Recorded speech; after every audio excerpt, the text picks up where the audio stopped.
Basically, my dad he bought me this little acoustic guitar from Toys R Us, and he'd put little pieces of tape on the fretboard of where to chord, and that was basically my introduction to playing guitar.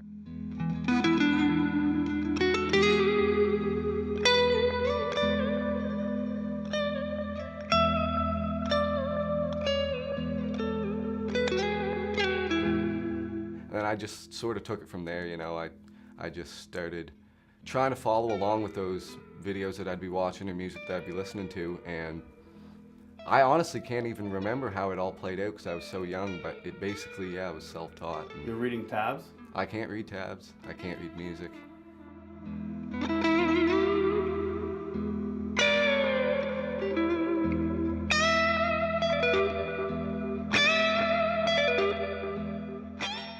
I'm a big proponent of music as part of the curriculum of a school.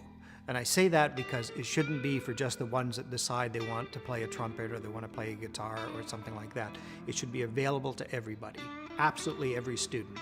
Get them engaged so it becomes, again, part of them. Whether they become musicians or not is totally immaterial. So we need to really make sure that everybody has access in a curricular fashion from as young an age as possible. And I mean right down to the beginning. I think there's two approaches to music. Extracurricular music is applying more what you've learned, and it can take music in a different direction because it's more hands-on. When you're doing music academically, you're learning about the elements of music. You're doing some music production, but not as much. Where when you're in an instrumental group or a choir or an orchestra, you're actually learning about the music through playing it. So I think one is as important as the other.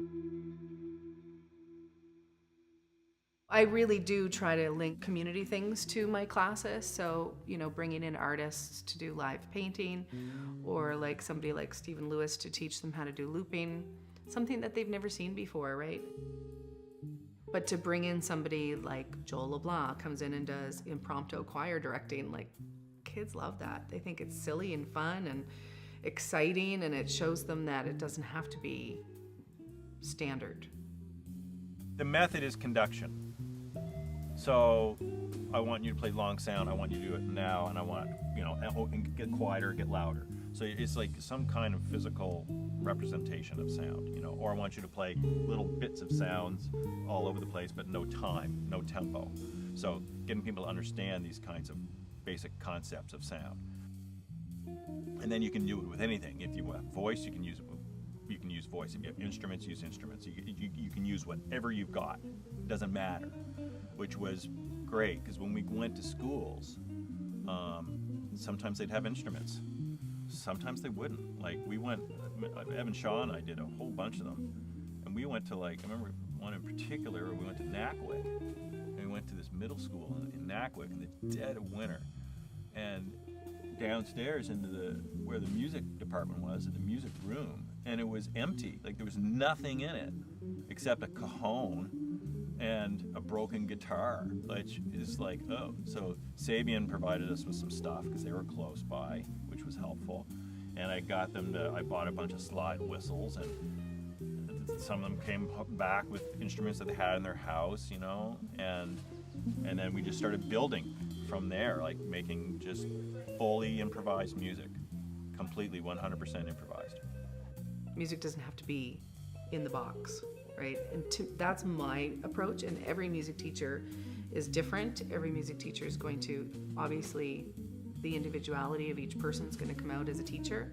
Same with the school. Like, the schools have their own individuality and their own personality, and from that personality stems whatever programs. So you might have some schools that have very little, but then you might have some that have a ton of stuff going on. And it just depends on who's working in the school.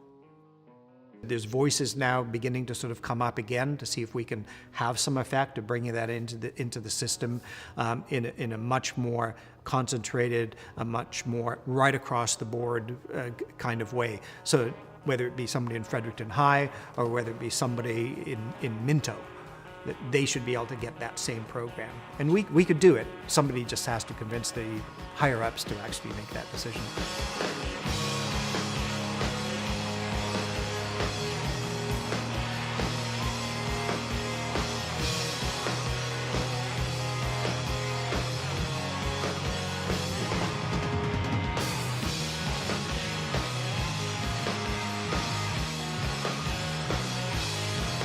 everyone remembers a teacher that kind of like seemed a little bitter maybe, or like out of the game. And I think it's important to me that as long as I can, to keep myself on stage doing what I'm asking my kids to do. And they know tonight that I'm playing a show, and they know that I have to write and I have to practice. It doesn't matter how good I do or anything like that. It's just when I'm asking that kid, when I'm saying you can go up and you can do this, they know that I'm not lying to them, like, because I do it, and I'm not asking them to do something that I don't also do.